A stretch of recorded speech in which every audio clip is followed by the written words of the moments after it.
ಜೊತೆಗೆ 50 ವರ್ಷ ತುಂಬಿದ ಹಿನ್ನೆಲೆ ಸೋನಿಯಾ ರಾಹುಲ್ ದೇಶದ ಜನರ ಕ್ಷಮೆ ಕೇಳಲು ಆಗ್ರಹಿಸಿ ಕಾಂಗ್ರೆಸ್ ವಿರುದ್ಧ ಬಿಜೆಪಿ ಪ್ರತಿಭಟನೆ ನಡೆಸಲಾಗಿತ್ತು.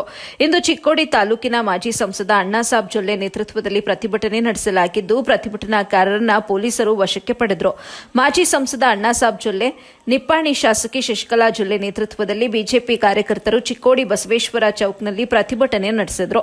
ಈ ವೇಳೆ ಪ್ರತಿಭಟನಾಕಾರರು ರಾಹುಲ್ ಗಾಂಧಿ ವಿರುದ್ಧ ಘೋಷಣೆ ಕೂಗಿ ತಮ್ಮ ಆಕ್ರೋಶ ವ್ಯಕ್ತಪಡಿಸಿದ್ದಾರೆ. ಇದೇ ಸಂದರ್ಭದಲ್ಲಿ ಪ್ರತಿಭಟನಾಕಾರರ ನೇತೃತ್ವದ ಮುಖಂಡರನ್ನ ಪೊಲೀಸರು ತಮ್ಮ ವಾಹನಗಳಲ್ಲಿ ಠಾಣೆಗೆ ಕರೆದೊಯ್ದರು.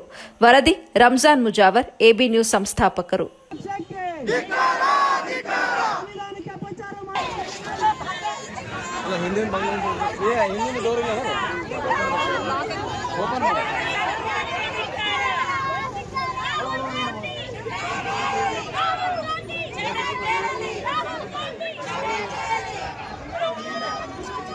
ಮಾಡಿ ನಮಗೆ ಕಾಂಗ್ರೆಸ್ ಕಾರ್ಯಾಲಯಕ್ಕೆ ನಮ್ಮನ್ನು ಬಿಡಲೇಬೇಕಿರೋ ಕಾಂಗ್ರೆಸ್